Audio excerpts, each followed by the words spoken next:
Welcome, everyone. I'll call this regular meeting of the King County Regional Homelessness Authority Implementation Board to order. We will conduct this meeting via Zoom. All attendees will be muted into the public comment period. Please note that this meeting is being recorded. All visual, verbal, and written comments are public record. Board members, to ask questions or share a comment, please raise your hand by clicking the button on the right side of your screen, and you will be entered into a queue. When discussions formally begin, I will call on you in the order in which you raised your hand. After your turn, you can raise your hand again to be entered back into the queue. We're going to do a bit of a switch up here and a bit of the agenda order, but before I get to that, let's go on to Naomi, who will take roll call for the board members that we have present today. Naomi. Okay, Pastor Carrie Anderson.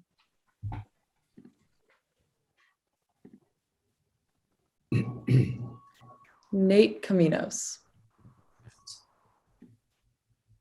Paula Carvalho. Present. John Chelmanack. Present. Gordon McHenry.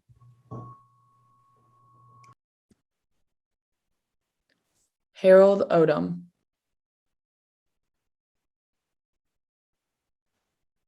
Damian Petnon. Adrienne Quinn. Here. Michael Ramos. Present. Sarah Rankin. Here. Simha Reddy. And Lamont Green. Okay.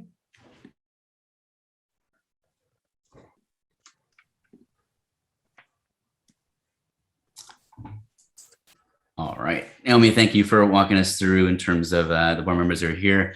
A couple of things for board and folks to understand. We had a bit of a discrepancy in terms of the agenda that was posted online. While it was noted that we are meeting today, obviously at 1 o'clock to 3 o'clock today, the agenda document itself noted start at 2 o'clock, which is our normal meeting time from 2 to 4 p.m. Because of that, I am recommending that we are going to be moving back public comment period to start later in this meeting, to start at around 2 o'clock in this order. So I'm not going to kick off public comment period right now, just in case those in the public who happen to be tuning in during our normal meeting period later this afternoon, that's not a lost opportunity for them. Also understanding that board members may also just be used to having their calendar items of setting aside the 2 p.m. to 4 p.m. hour during this monthly meeting. So we be sure to acknowledge other board members as they join us for this afternoon's discussion. We certainly have a lot to cover, but we will move on to land acknowledgement. And for that, I'll hand it over to board member Adrienne Quinn. Thanks, Nate. This is a land and labor acknowledgement that is used, that I've adapted from one used at the University of Washington Evans School. We acknowledge that our work, that is the work of the King County Regional Homelessness Authority, and specifically that of the Implementation Board, is based on the land of the Coast Salish peoples and the land which touches the shared waters of all the tribes and bands within the Duwamish, Puyallup, Suquamish, Tulalip, and Muckleshoot nations. We further acknowledge that the country wouldn't exist if it weren't for the forced and enslaved labor of Black people. So we honor the legacy of the African diaspora and Black life stolen due to white supremacy and violence that is still continuous and rampant in society today. Ongoing systems of power and privilege remain rooted in racism and white supremacy, causing Indigenous and Black peoples to disproportionately experience homelessness. As the Implementation Board, we must reflect, plan, and act in ways that disrupt ongoing cycles of systemic oppression.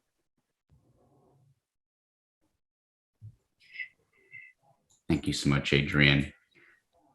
Next item on the agenda, since we do not have quorum, I'm also going to postpone a consent agenda and approving the meeting minutes from our last meeting in August. So with that, we will continue on to our sub-regional planning snapshot report online. So we will now hear from our sub-regional planning manager, Alexis Mercedes Rink, who will give an overview of the sub-regional planning snapshot report. While the full report is expected early next year, the snapshot report will provide the public with an update on the work Alexis and her team have been doing across the region. We will have a short period for questions and comments after Alexis's presentation. And with that, I'll hand it over to you, Alexis. Thank you so much, Chair. I'm going to share my screen, and I believe Mark also wanted to comment a little bit on sub-regional planning work before I get started. Thank you for that, Alexis. The comment that I wanted to make was about Alexis. Alexis has done incredible work, like truly incredible work. And I think it is important to lift up that while Alexis has a team that is coming on board, the work you are seeing today is Alexis's alone. And I believe her first teammate starts on Friday. And so while we are really excited to have a team come in and support Alexis, I think it's just critical so that we recognize how much work you will see shortly, how much work she has done, and how incredibly lucky we are to have her on the team. I will hop back on when it's time for questions, but that was the comment I wanted to make. Thank you, Alexis. Thank you, Mark. So with that, I'm really excited to be sharing with you all what we've been able to accomplish in terms of sub-regional planning just in a matter of 3 months now, the fastest 3 months of my life.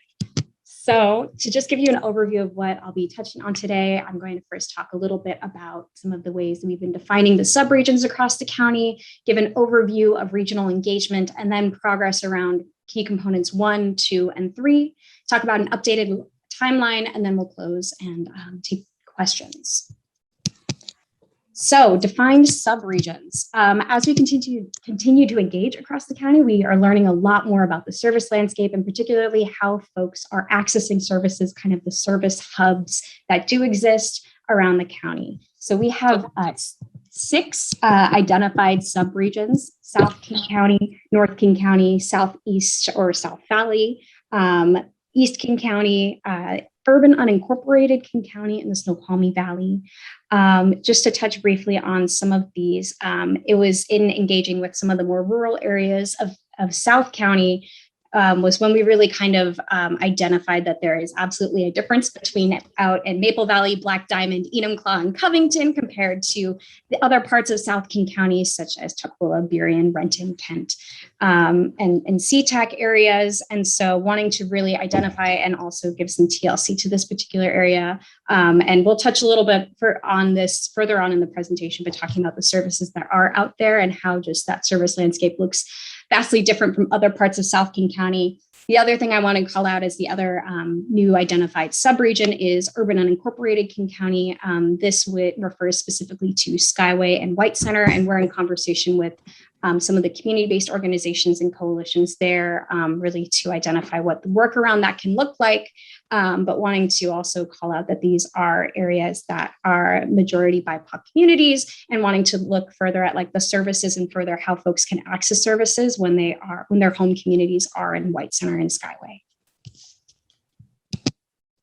In terms of regional engagement, I have now met with 206 different stakeholders. When I made this slide, it was 206. Now it's maybe 210, representing about 127 different organizations or entities around the county. These folks represent government, service providers, faith-based partners, community coalitions, business and community-based organizations. I have a bit of the breakdown across stakeholders by subregion included here. And as Mark mentioned, we have our South King County Subregional Planning Coordinator coming on board to add some capacity around South and Southeast King County engagement. So I'll be spending more time working with our other subregions as well. I'd like to note that the snapshot report does kind of provide an outline to the fact that we have not been able to engage with everybody. There are a lot of folks involved in this work. And so it is our intention to, as we continue to grow the subregional planning team and continue this work, we have full intention to be engaging with public safety and law enforcement, school districts, parks, unincorporated area councils, businesses, and hospitals. I wanted to chat also about some of our pathways for engagement as they are right now. Currently, and in addition to the one-on-one sessions, those 127 different folks that we had talked to, or pardon me, 207 different folks we had talked to. The other pathways for engagement have looked like attending sub-regional meetings, site visits, council presentations, and then our weekly email update. In my work, I've identified that there are 17 different sub-regional tables. And we attend these different meetings regularly, not only to listen to the conversations and further understand what folks are seeing and experiencing in a given subregion, but also it's been an opportunity for us to share and inform a number of service providers, attendees, advocates about the work of the authority, the scope, and just really clarifying some of the pieces about who we are, what we do, and further what I do and how we can work together. We also have been doing a number of site visits. We've managed to visit 20 different service providers in the suburban and rural subregions. We have presented at 9 different city councils, sometimes in person. That was my first chance I've ever been to Enumclaw. So if you haven't been to the city of Enumclaw, it's much closer to Mount Rainier than I thought it was. And we also send out a weekly email update. So those 207 folks receive weekly communications from me, not only providing updates broadly about what we as the KCRA are working on, but also how they can lean in and inform sub-regional planning work. To also give you all a sense of, pardon me, I think this slide got, oops, I accidentally skipped ahead my presentation, my apologies. So I also wanted to touch a little bit on some of the things that we are hearing throughout these over 200 conversations. We've been hearing a lot of things from different stakeholders, and I wanted to touch on a few while also including some lovely pictures of our site visits. We have been hearing a lot about staffing shortages and burnout, and further concerns about public discourse and community support for our homelessness services, particularly around permanent supportive housing. We've heard a desire for outreach strategy for some of the subregions, notably folks having lack of clarity about who's covering what areas. I want to do an explicit call out to one meeting where a gentleman had raised that he had seen the same person standing on a particular street corner in Tukwila and had wondered, had some service provider reached out to that person or made contact with that person. And so having some clarity around what areas of the county are being covered and who is doing that would be really helpful for folks. We've also been hearing ideas for ways that the subregional planning team can lean in and provide support. We've heard a desire for improved understanding and clarity of the subregional service landscape.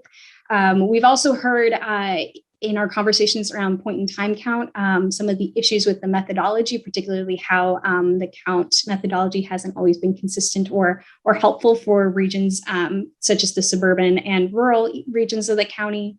We've also heard a desire to uplift perspectives of those with lived experience in the subregions outside of the Seattle metro area. We have heard a bit about behavioral health support, resources and resources not meeting the needs. Jurisdictions also currently collaborate to create subregional strategies already, so wanting to lean in and support that kind of work. And kind of the last piece I'd like to touch on is that we've also been working with subregions that just have too few service providers. And they have really shared with us that the lack of services in a given subregion means that somebody who is experiencing homelessness or housing instability will often need to leave their home community where their existing supports are in order to move somewhere else in the county to access a given service, and how that can further destabilize the person. I also wanted to share a bit about our progress around key component number 1, particularly around the landscape of services by subregion. So this section of the report really focuses on an analysis of 2020 HMIS data on bed types. And I included a couple of graphics here that showed the distribution of bed types both in the Seattle metro area, and then a comparison of the suburban and rural bed type distribution. So focusing in on emergency shelter, permanent supportive housing, and transitional housing.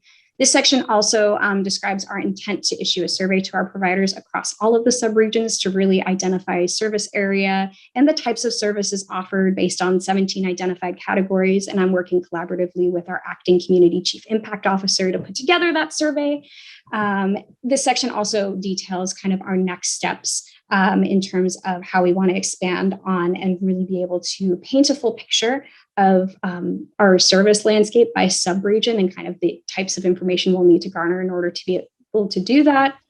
I want to note that one of the key findings in this initial analysis on just bed type is also supported by what we're hearing from providers, that there is a need for really infrastructure development across our suburban and rural subregions. Key component number 2, progress. This has really looked like the fact that we've identified that 21 cities in King County are currently putting forward funding towards homelessness response. This section also details some of the reports that have already been done that have identified the scale of need of resources to build, preserve, and subsidize housing for folks who are 0 to 30% AMI. This includes like the Regional Affordable Housing Task Force final report and recommendations. In the Affordable Housing Committee shared revenue principles, there's also some cost modeling work that was done to really identify the scale of resources also needed. And then also the 2020 McKinsey report as well. Also within this section, we have next steps for kind of the level and type of funding information that we're seeking. This includes an analysis of state and federal funding, identifying our private and philanthropic investments and funding scale, and clarifying investment from the faith community, as well as evaluating in-kind donations and how we would value that.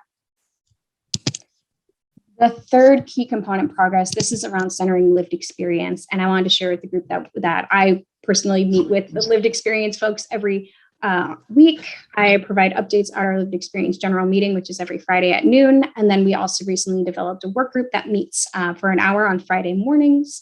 And just those meetings vary between like updating folks on the work that we're doing at the authority, but also seeking feedback. I'm really energized about the opportunity to spend an hour with our lived experience community members, just to have an opportunity to dig deeper and be able to really collaboratively work together for how we want to understand lived experience in the various parts of King County. The next piece I'd like to talk about is around our revised timeline. So right now we have phased out subregional planning into 4 phases. Right now we are in this initial information gathering and relationship building phase where we are just identifying and working with all of the many stakeholders that are in this space and further doing this kind of information pulling process. This has been going on since I started, and I'm hoping that this kind of phase will go until December.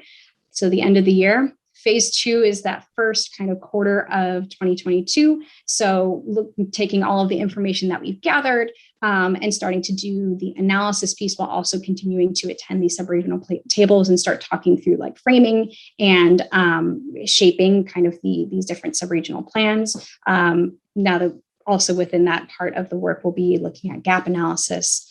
The third phase will really be focused on the action-oriented pieces of subregional planning. So that's referring to like key component number 5, what kind of actions can be taken within each subregion, and that will be going on April through June, with the final phase then be drafting and the development of subregional plans and weaving that into the larger strategic plan that is required in the ILA. And with that, that concludes my presentation. Thank you all for your time and attention, and just happy to take any questions you have about this work. Thank you, Alexis. I had a question before I jump in there. Any questions from the board?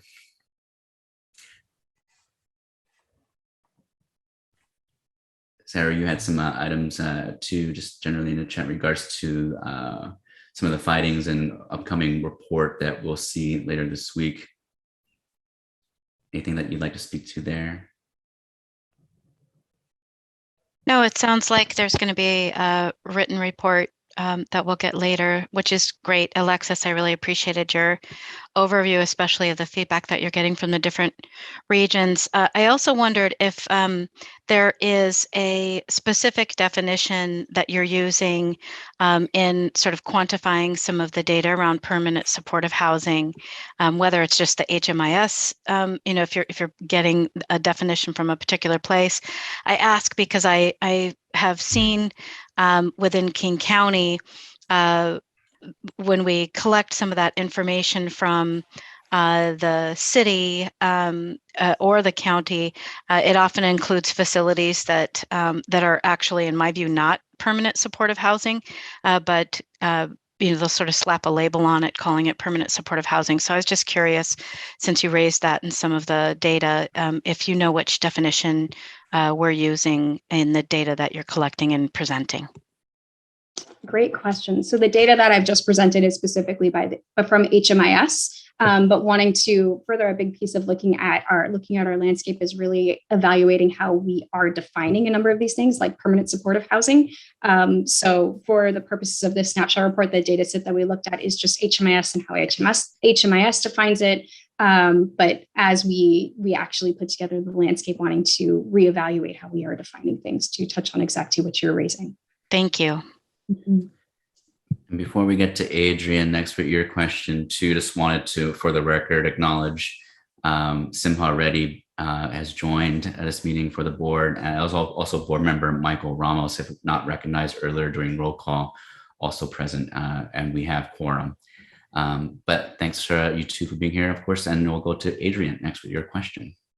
Thanks. And first of all, Alexis, I just wanted to say that is tremendous work. I can't believe how much you have accomplished in a very short amount of time. I was looking at the org chart earlier to see how many staff you had before Mark gave you much deserved kudos. So anyway, good work. I am curious about whether in each subregion you're finding consistency in perception about homelessness or people who are unhoused, or is there a range of perspectives within each of the sub-region that you're going to have to somehow pull together? That is a great question. I think what I feel comfortable sharing in terms of that kind of piece is I think we're similarly hearing with the folks that I've been working with concern there's kind of a contingent within many communities that feel a certain way around homelessness services provision. I think some of the things on the east side are a key example of that, but we've also similarly heard things from South King County, certain community members getting particularly upset and being significant community pushback. I think, does that kind of speak to what you're asking? I think so. I'm just curious about when you meet with elected officials versus people with lived experience versus service providers in different areas, if people think that the population who's experiencing homelessness, if their perception about those individuals and what the community needs vary based on one's position, or if there's consistency within those subregions. I think that. Go ahead, Mark. I was going to say, can I offer an observation that I think might be tempered by that I meet with a lot of the electeds? So, and Alexis, you can tell me if I'm wrong here. I actually think that what I am seeing is a pretty robust alignment across elected leadership, service providers, folks experiencing homelessness, and a disjoint in the public narrative. Like that's what I'm seeing as the emerging trend. Alexis, would you agree with that assessment? I would. Okay. Which is, just briefly, a remarkable testament to how far the narrative has gotten from us, right? Like that, like there's, certainly, right? Like I don't mean to be, rose-colored glasses, right? There are disagreements, but they're not like, oh, wow, those are diametrically opposed, right? But then the public conversation is often like, whoa, that's very different from the 6 hours I just spent with these groups of people.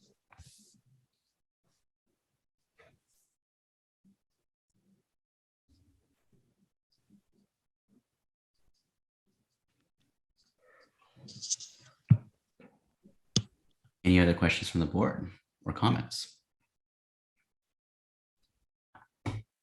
Okay. Seeing none, yeah, just Alexis, the only thing I had is with the timeline that you had shared, the updated revised timeline towards the end of your presentation too. I know we had talked about, I believe in the July board meeting, the idea of a study session either ourselves independently with the implementation board and some of the key members that you and Mark and many others on the KCRA staff have been conducting across the county. It would be interesting, obviously, for Sarah, as Sarah mentioned, and having kind of written comments and feedback in this report to hear a little bit more in depth beyond the time that we have with you this afternoon and in this PowerPoint of what you're hearing, to also hear from them directly too. In a study session format. I'm kind of curious in terms of, and we can talk about it afterwards, where that might fit in your timeline, again, amongst implementation board members or potentially jointly with governing committee members at the early part of next year as things get into action. But yeah, thank you so much for your time this afternoon and for the update. Thank you all so much. And I would also say I would be enthusiastic about the opportunity to sit down and do a study session with you all about this. Thank you. All right. I'm going to do, as I mentioned at the very beginning, as we kicked off this meeting, a bit of interchangeableness of this agenda. So before we get into Mark to present on the budget as an update, an overview, I'm going to go back now that we also, while we still have quorum, we don't have the August 11th meeting minutes shared amongst board members or posted online for us to review, take a vote on, approve. I want to postpone that to our October board meeting for us to do that. Outside of that, I do want to allow the opportunity to get into public comment now that we're still 36 minutes into the meeting and I see our attendees list is relatively high. So I'm going to go and open public comment. And of course, a public comment, as it always has been, for those who aren't able to speak verbally during the 10-minute public comment period, please do so in the chat and we can figure out opportunities to be able to connect offline and can receive your written comments to share amongst other all of the implementation board members and staff after today's meeting as well. So let's get into public comment set now. We will have 10 minutes of public comment. If you wish to comment and have not type your name and city in the chat box, please do so now. Each individual will be given 2 minutes to comment and will be unmuted and called on in the order that their names were entered into the chat. When you reach the end of your 2 minutes, we will ask you to finish your comment so that others may speak as well. It is 1:37 p.m. on my watch, and so I will close public comment period at 1:47 p.m. Public comment period is open now. We also see our board member Juanita Suarez is in the attendance list. Staff, can we pull her from the attendees to be a panelist and join us on the board? We are trying. Juanita, I think may have accidentally denied the attempt that we've made. So Juanita, if you're hearing this and you see that again, please come on over. And there she is. And for the record, acknowledge Juanita, board member Juanita has joined us for today's meeting. Welcome, Juanita. But I'll hand it over to you. At this time, we do not have any public comments. Yeah, no problem. I will still give it a minute.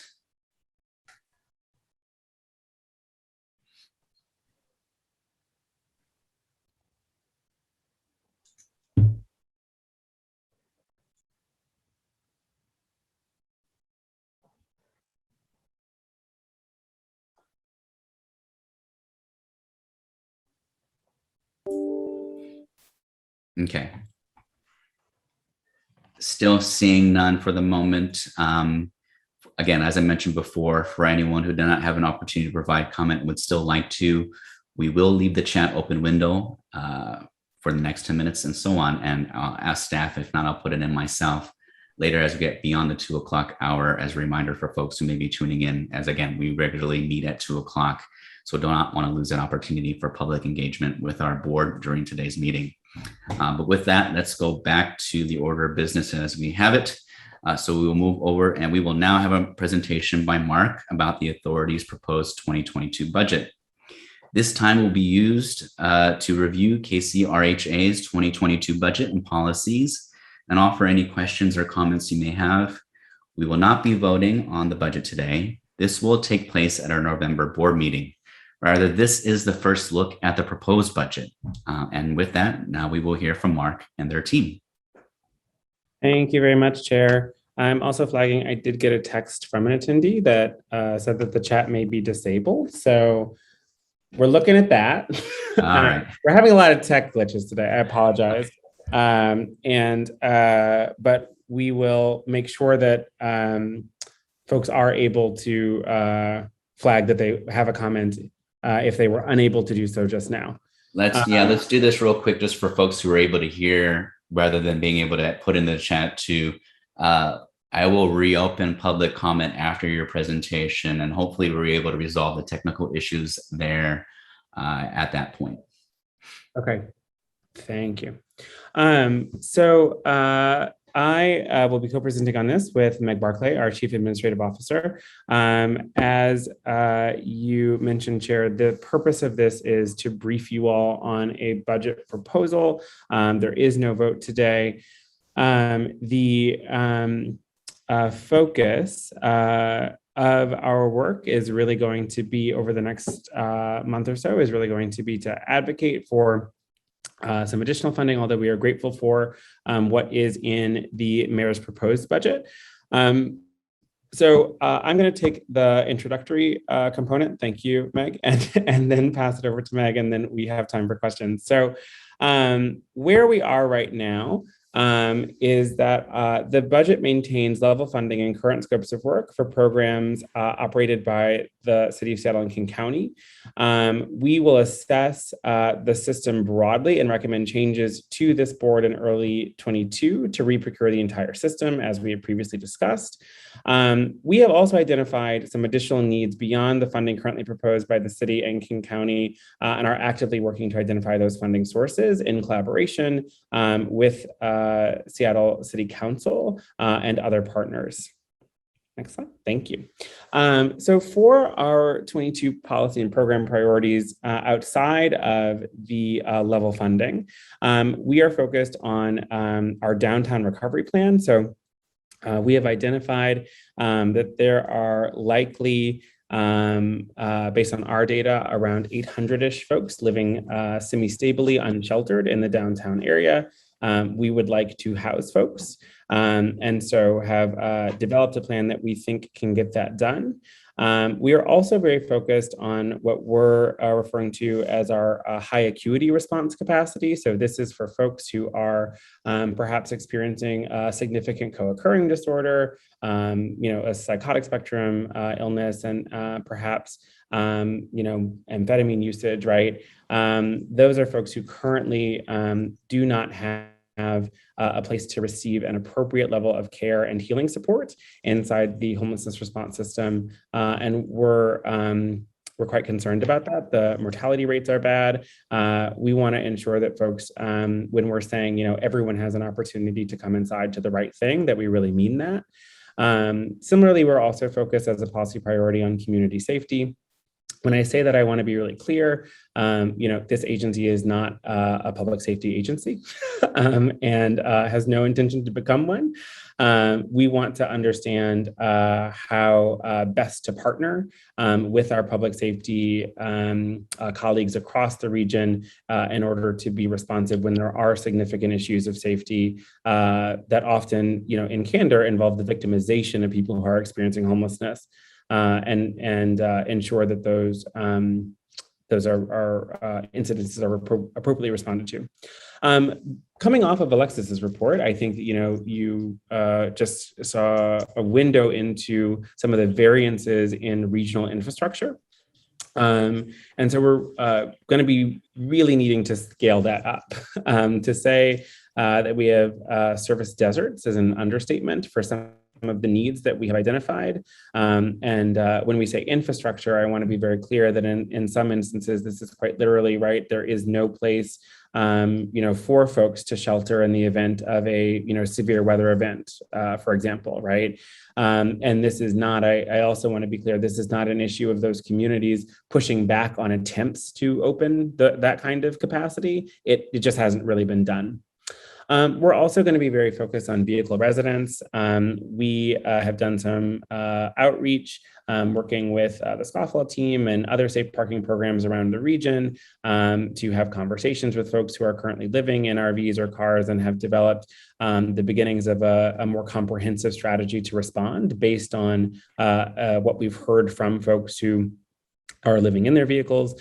And then, of course, our catalytic portfolio, which includes our peer navigation work, our by name list and granular data work, and our bridge housing work. So, those are the things that you will hear from us consistently, both in the deployment of, potentially new funds, and then also as we work to structure public-private partnership and partnership with other jurisdictions that are not subscribed to the ILA. Next slide.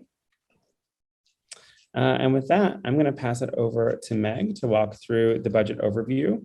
I will be here, though, just in case I need to pop in. Thanks, Mark. And it's great to meet everybody. I think this is my first time presenting to the implementation board. I'm Meg Barclay. I'm the chief, my pronouns are she, hers, and I'm the chief administrative officer here. Started at the beginning of August with the King County Regional Homelessness Authority. So I'll give you an overview of our proposed budget and a little bit more detail on some of those priority programs that Mark discussed, and then we can open it up for questions. So this is sort of the high level overview of costs that we're expecting to incur in 2022. The city and the county collectively, there's about $119 million worth of programs that are currently being operated by the city and the county, City of Seattle and King County, that will be taken on, and we will be executing those contracts to continue those services at the current levels and scopes of work that are currently being implemented by the city and the county. And then there are a number of new programs. The City of Seattle has some incremental budget changes in the mayor's proposed budget of about $34 million. And then there's some expected 21-22 ARPA Recovery Act carry forward programs that we would also be taking on, and then the two programs that Mark just outlined. And then lastly, the King County Regional Homeless Authority operating costs. So our costs to do all of that work that is in those program categories above. So getting into sort of the workload, as I indicated before, the authority was going to assume responsibility for almost 220 contracts, the $119 million. And we've also we are also requesting funding for those critical initiatives of the downtown recovery plan and establishing 150 beds of non-congregate shelter for high acuity customers. So hold on there. This slide just provides an overview of the contracts that will be coming to the authority in 2022 to give you a sense of scale and diversity of those programs. So from the City of Seattle and from King County, we describe the number of projects in each of these different categories and the amount of funding that is that's currently anticipated. For the peer navigation work, this is in support of the downtown recovery plan. The goal here would be to create a peer navigation workforce to work with people all the way through all of the stages of the housing process. So people would be assigned a peer navigator who would be their constant point of contact and assistance all the way through their individual pathway to out of being unhoused. The design for that workforce, we have based this budget on paying peer navigators and the other staff in this division or in this initiative a living wage and benefits. And with the staffing plan anticipates providing dedicated support for peer navigator staff for logistics, deployment, and other operational needs. Also team leads, a layer to ensure successful outcomes for both the peer navigators and the customers, to ensure that they have what they need both sort of materially and other types of staff supports to be successful. And then also dedicated program directors to oversee this effort individually. The high acuity response is really the objective here is to ensure that these clients where we have sort of not right now an existing dedicated and program designed specifically for this population of high acuity clients to exit to permanent housing or other housing services, with 150 new beds that have this dedicated medical and behavioral health staff to meet the needs of these customers. That collectively creates a new program gap. This is the funding that we are working with partners, including the City of Seattle and other partners, to identify approximately $27 million needed for these two initiatives. So moving into the KCRA Operations in 2022, our budget is based on the staffing plan that was presented to the implementation board and the governing committee in 2021. Again, also paying a living wage to all of our staff.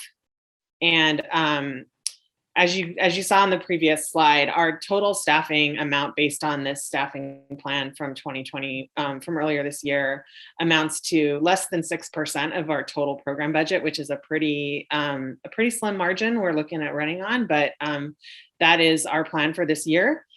Currently, our operating budget, though, has a gap of about $712,000, which again, we're working with our partners to close before the end of before the start of the next fiscal year. So just as a reminder, here's our organizational chart for the authority. And that's what our staffing plan and the corresponding budget is based on. And this is a little bit more detailed breakdown of our operating budget from between staffing and overhead. And as you can see towards the end, the available funding is based on, what we currently anticipate from the City of Seattle, from King County, and then HUD Continuum of Care pass-through that would come to the authority in 2022, which leaves us with that $712,000 gap. So with that, I don't know, Mark, if you have anything else to add before we open up for questions. No, I think we can take down the deck and hear from the board. All right, thank you, Mark and Meg. Any questions from the board?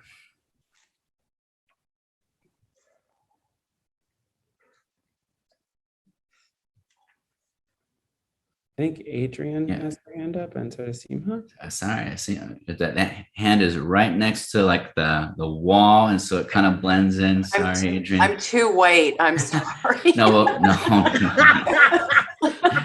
That's what the sun just reflects off of some of us. So anyway, we'll go with you, and then yeah. Next. Okay. Well, thanks. That was a great presentation, Mark and Meg. Meg, welcome aboard. One is first a comment, and then is a question. And so the first comment, that having been in the public sector for a long time, I just want to make sure that the rest of the implementation board knows that just over 5% for staffing is extraordinarily low. HUD and other federal programs usually target 10. And so the agency right now is operating at probably at about half of what they really need to, due to the complexity of what needs to be accomplished and the complexity of all of those different funding sources. So I just want to make sure that people are aware of that. I think the two new programs sound fantastic. I wanted to echo what Sarah said too. They're so needed in the community. So, kudos to all of you for putting that together. My question is whether you actually have any flexible funds, as things emerge, or as Alexis is working with sub-regional entities, if people have a great idea for a pilot program, are there any funds available that you could, that are flexible enough that you could devote to those type of programs? I'll offer a high-level no, and Meg might be able to drill down.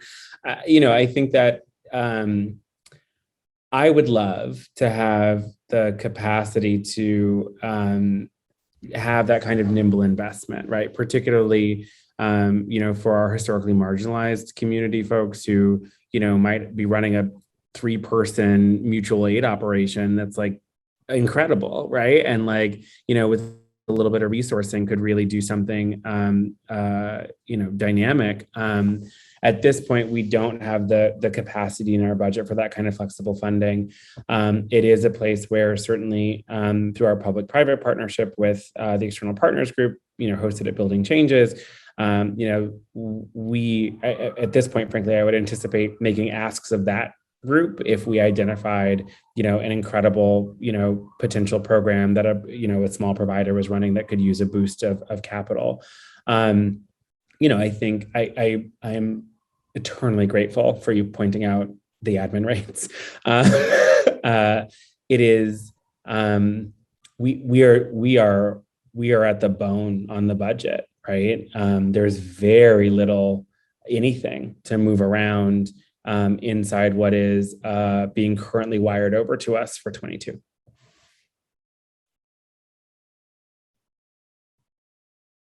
And I will say, right, again, I just want to, in total candor, right, the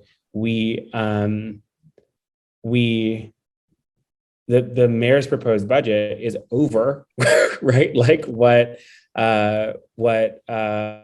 is the baseline? So that, I think that I want to offer that again as context so that we are talking fully contextually about how underfunded this area of work in our community is, right? The mayor made additional investment and we're still saying ooh, this is tight.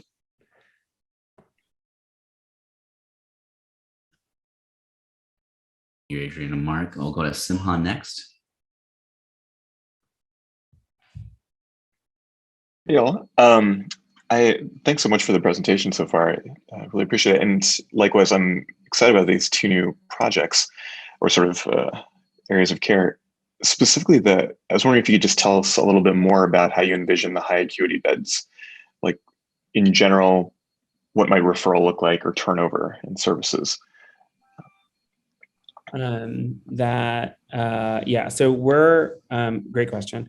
We are targeting, and part of the reason why the price tag is so high, right, is we're targeting a level of staffing to be appropriately responsive, right? So we're talking psychiatric nurse practitioners, right? At least, one sort of broader primary care or family medicine doctor, and then, social work support.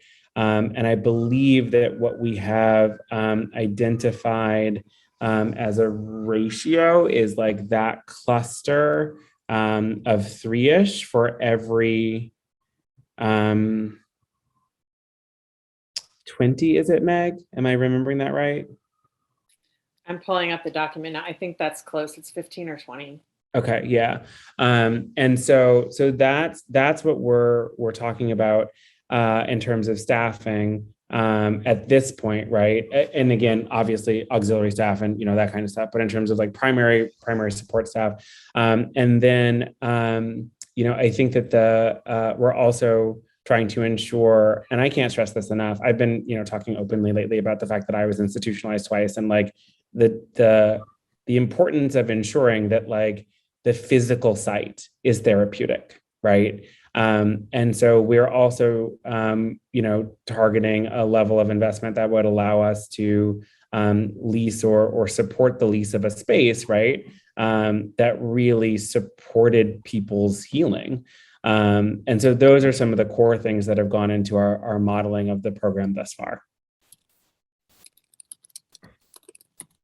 Thanks so much. If you have feedback, Seema, please let us know. No, I really appreciate the thoughts on ensuring that there's sufficient sort of medical staffing. I guess these are decisions that'll come down the road, but I imagine a lot of the people sort of hearing about this on the medical side are like, wow, that sounds fantastic. What happens when it fills up, right? We're going to fill it up quick with a lot of people who are really struggling. And how do people move forward from there, right? And those are big questions that'll come later, I'm sure. Yeah. My hope right now is that at the system level we can manage. So we do fortunately actually have a lot of PSH coming online in the community in the next year, right? Like the investments in that space have been significant. We also have a tranche of emergency housing vouchers and other kinds of supports, right, that are dedicated to housing people permanently. My hope is that the sort of flow through for high acuity beds would be somewhere in the monthish to 2-month-ish turnover range. So that we're not saying, what I don't want to get into is the 4-day stabilized release pattern that we see across much of the system right now. I really want people to have the opportunity to truly stabilize and make a planful next step, right? That they decide, right? That this is a shared decision-making journey, that we are really leaning into just because I'm bipolar does not mean I can't run my life, right? And so really wanting to ensure that people have the capacity to do that, and then say, this is the next level of care that makes sense for me.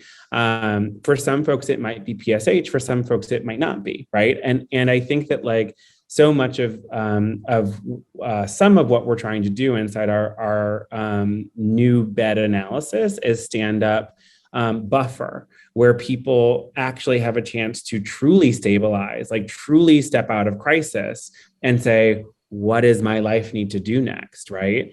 And right now, the system doesn't have the capacity to support people in that, and so there's a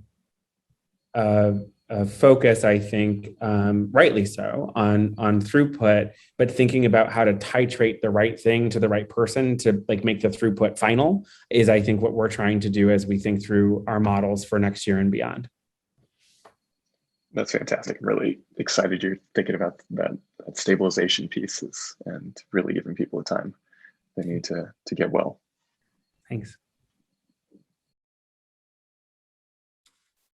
All right. Thank you, Simha. Any other questions or comments for Mark and Meg?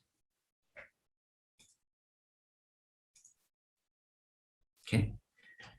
Thank you both for that. Now that we've fixed the technical issue on folks who were able to type their name and city in the chat for public comment, I will go back to public comment. I'll certainly also, now that we're back to what our normal meeting time is at 2 o'clock for folks' awareness. So I'm going to go through the instructions once more and open ourselves back up for public comment.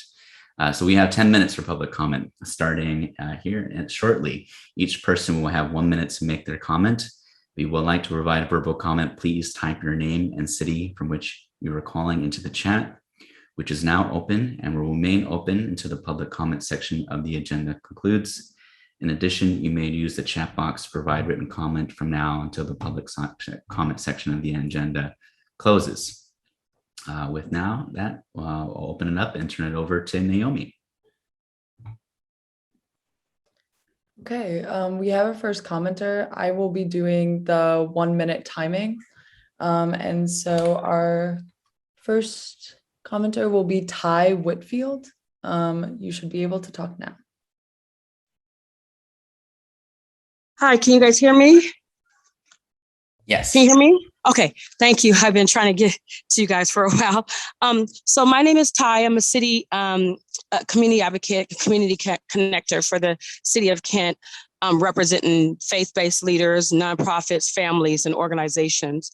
And first, I'd like to just thank, for the opportunity to speak and talk about the seriousness of homelessness. I know in Kent, we have so many different, we have over 133,000 individuals in Kent, and we have so many different areas of need of homelessness and housing that we're needing the support on. We only have 2 actual main shelters in Kent. So we've been really talking about having a tiny house village in Kent. because we realize that since Kent is one of the top progressive cities in the nation of growth, we know that in order to be able to be successful as a city, we need to have all styles of options. So we have faith-based leaders, we have nonprofits, family members, organizations, and even some of our community city council that is interested in bringing a tiny house village to Kent, because we realize that. Hi, the minute is up. If you have additional comments, please feel free to submit them to the email that we will provide in the chat. Thank you. Our next commenter will be Mr. Carlin Hackett. You should be able to talk now. Hello, everyone. I was a little thrown off by the agenda saying 2 to 4 today, and now you were meeting 1 to 3, so I missed a good share. But I do want to speak to the fact that it's the budget process again. We've got the mayor submitting a budget. The only vehicle residency outreach program is cut from her budget, as it was last year, and we're working on reinstating it through the Seattle City Council. But we've had good experiences with RHA staff accompanying us and talking about the need. And so we do have a meeting tomorrow with Peter Lynn to talk more about this.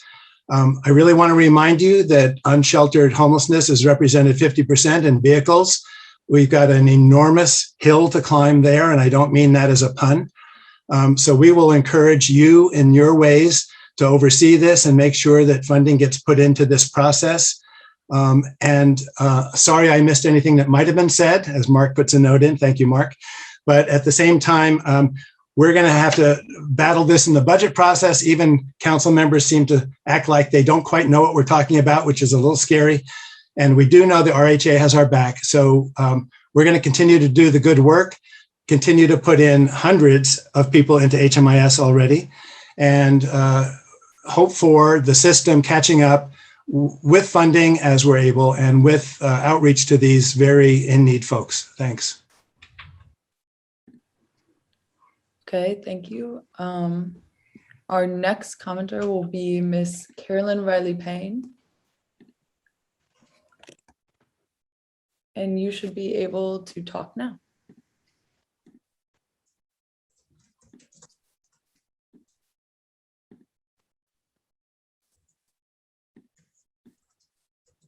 Miss Carolyn, are you on?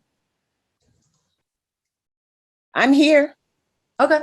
You can go ahead. I'll start the timer now. Can you hear me? Yes, ma'am. Okay, thank you. I'm Carolyn Payne, the community activist leader. I am the president of the Seattle-King County NAACP, but I'm here today as the president of the CAC for the Tiny Village TC Spirit. I am an advocate for the Tiny Village because it is saving our community, getting our community off of the street. The people that are in our village currently are thrilled to be able to get the services that they get, the housing that they get, to be able to have their own space. So I'm asking I'm here today to advocate for more villages, but more services to the village. My experience has been nothing but good. We are working with the staff there to offer services, etc. So the community needs tiny villages. Thank you very much.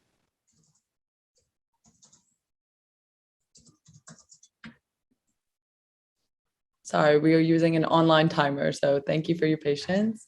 Okay, the next person we'll have is Pastor Willis. Pastor Willis, you should be able to talk right now. Can you hear me? Yep, we can hear you. All right. My name is Pastor Lawrence Willis, also president of United Black Christian Clergy in Washington State. I'm here in support of tiny house villages because our church, True Vine Church, has sponsored 2 tiny house villages, and we have been supporting for over 10 years. We know that it takes a village to help each resident in the tiny house villages. And so as a village, our church supports the villages with resources as well as toiletry. And we know that the more that a person can feel safe in their home or where they're staying, they can lock their doors, they can close their windows, they feel more secure. And so supporting tiny houses is very important in these times because of the homelessness. Also, we build tiny houses, and we have our students ages 18 to 27 that are building tiny houses, also being able to give back to the community and to the residents of the tiny house village, because we want to be able to give back as well as see the importance of how someone can be sheltered in times like these. So I'm in support of the tiny house villages. They are positive. They have support in the community, and also the residents of those villages have support. And so I am definitely wanting to support tiny house villages. Thank you.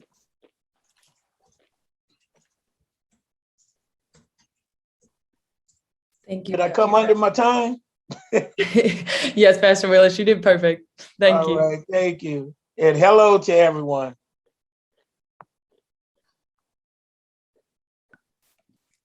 Miss Tracy Williams will be next. Tracy, you should be able to talk right now.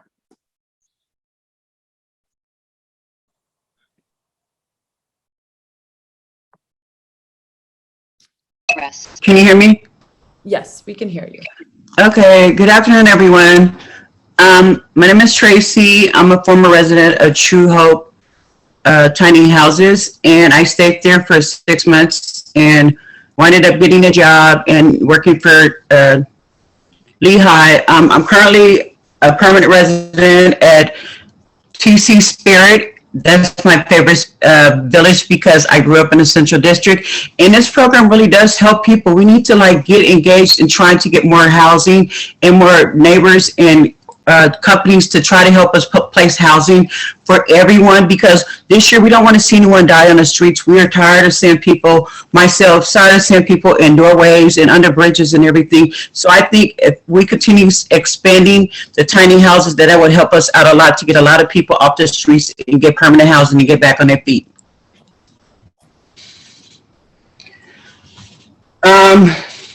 Yeah, so that's it.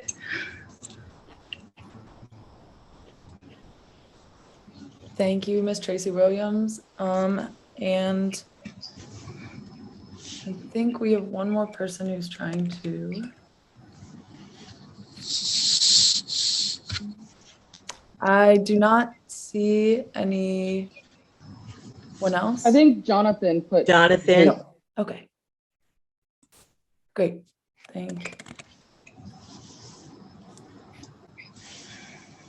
Jonathan, you should be able to talk now. All right, awesome. Thank you very much. My name is Jonathan Hemphill, representing the Lived Experience Coalition, and I also sit on the governing committee board. I think it's very important in terms of public testimony today around the tiny villages that we reiterate the fact that we should not put more funding towards non-permanent supportive housing, and that to remember that the outliers that we have in terms of success are that they are outliers and not actually indicative of what's going on in the community. And as someone who grew up in the projects and had that experience of what happens when services and support and community support is left, I fear that the tiny home villages will become shanty towns, and that they will inevitably become something similar to ghettos where folks are trapped in and out of sight in those tiny home villages. And so I think that we need to have a very critical lens to these things, and also be aware of certain organizations using Black and brown faces to advance something that doesn't actually improve the community in homelessness. Thank you. Thank you, Jonathan. Nate, we're trying to find one more person. Can I say something? No, Miss Williams, I apologize. Your comment period is over. Okay.